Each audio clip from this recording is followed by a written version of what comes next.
괜히 팔았는데 또 사고요. 또 샀는데 떨어져서 또 팔고요. 이것만 반복하고요.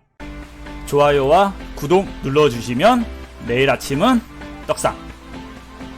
워낙에 시장에 많은 사람들이나 아직까지 매매에 익숙치 않은 사람들이 여러분들한테 저점 매수라는 것을 좀 많이 강요를 해요. 왜 강요하냐면 뭔가 멋지거든. 그게 좀 멋져요. 저점을 탁 잡아서 딱 보여주는 이제 그런 모습이 진짜 멋진데, 제가 오랫동안 많은 트레이더들이랑 얘기도 해보고 많은 트레이더들이 매매를 하는 모습도 많이 보고 같이 정보도 교류하고 교육도 하면서 참 느낀 점이 뭐냐면, 경험이 많은 사람일수록 저점 매수를 하지 않아요. 실제로 진짜로 경험이 많고 돈을 많이 버는 트레이더들 얘기할게요. 진짜 돈을 많이 버는 트레이더, 여러분들이 생각하는 것보다 돈을 정말 많이 버는 트레이더들이 저점 매수를 잘 하지 않습니다. 그러니까 저점 매수가 뭐냐면 떨어지는 것에 손대고 있지 않은 거예요.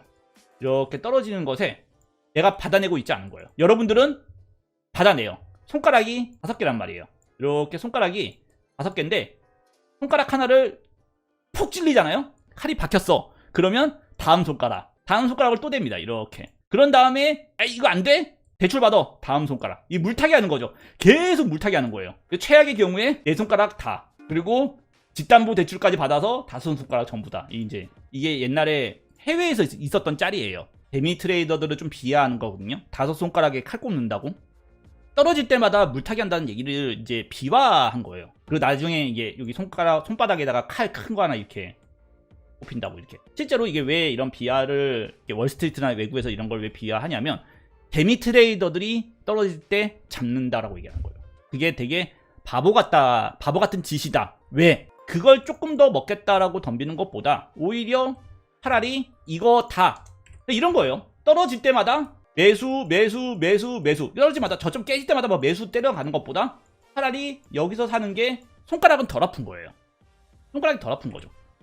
고점 돌파 매수가 더 난 겁니다. 고점 돌파 매수가 훨씬 난 거라고 얘기하는 거죠. 여기서 차라리 매수하거나 이런 거 시그널 나오고 나서 여기서 매수하거나. 개미들은 떨어질 때 매수하고요. 반등 나오면 더 좋아하는데 또 떨어지면 또 매수하고요. 또 떨어지면 또 매수하고요. 또 떨어지면 또 매수해요.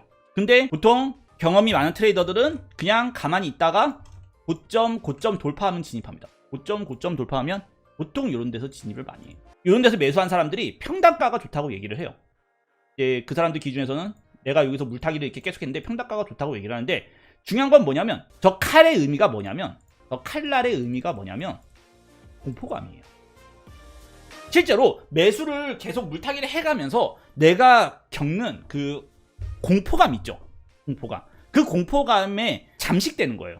내가 매수를 잘한 게 맞을까? 내 돈은 점점 줄어들어요. 물타기를 할 때마다 내 돈은 점점 줄어들고, 물타기를 한 순간에서 더 떨어지면 그 순간부터 돈이 마이너스가 더 커지고요. 그리고 이런 질문들을 할 수밖에 없게 돼요. 지금이라도 손절을 쳐야 될까요? 물타기를 계속 해나가면서 내 돈이 사라지는 것에 대한 그 감정에 대한 컨트롤도 안 된다고 얘기를 하는 거예요. 그런 많은 감정적인 소모죠. 어떻게 보면 트레이딩도 그런 감정적인 소모를 다 해가면서 결국 얻어내는 게 이제 수익을 얻어내는 건데, 문제는 그런 감정적인 소모를 했는데 불구하고 만약에 물타기 돌이킬 수가 없는 거예요. 이게 돌이킬 수가 없게 되는 거예요. 실제로 이제 돌이킬 수가 없게 되는 거죠. 그래서 오히려 제가 물타기는 별로 추천하지 않는다라고 하잖아요. 최악의 경우 아닌 이상은 물타기를 추천하지 않는다라고 이제 얘기를 하는 것처럼, 내가 물타기를 했는데도 불구하고 그 물타기가 실패로 돌아갔을 때는 참혹한 현상을 받게 되는 거예요. 왜 오래된 트레이더들이 떨어지는 칼에 그냥 관망하고 올라갈 때까지 그냥 기다리냐면, 실제로 그런 감정적인 소모를 안 하고 싶어서 그런 거예요. 제가 이제 옛날에도 그런 얘기 했어요.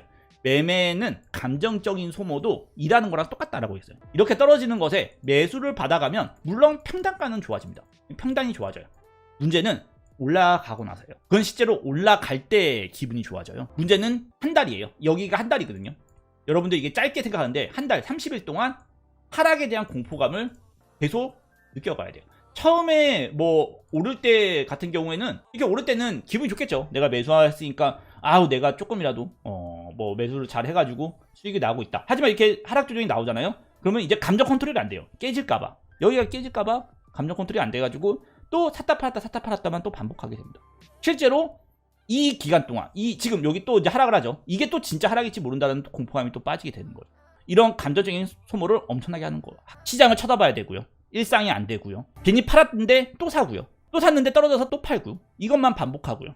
물타기라고 있는 건지 내가 샀다 팔았다를 반복하고 있는지 자기가 매매에 대한 기준도 못 잡고 있고요. 많은 오래된 트레이더들이 어느 정도 반등이 나오고 어느 정도 조정이 다 나오고 난 이후에 시장이 이거를 기다리는 거예요. 자, 나는 여기 돌파하면 사겠어라고 얘기를 하는 거예요. 왜? 깨질지도 모르니까. 실제로 깨질지도 모르니까. 자, 그러면 자 어떻게 돼요? 돌파하고 샀어요. 여기서 물타기를 계속했던 사람들보다 당연히 평단가는 안 좋습니다.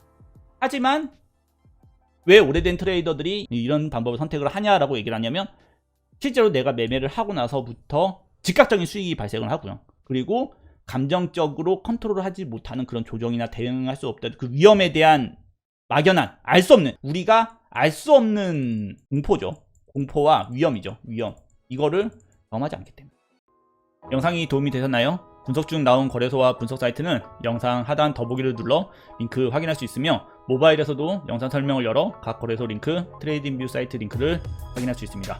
영상이 도움이 되셨다면 좋아요와 구독 그리고 알람 설정까지 눌러주시면 내일 아침은 떡상!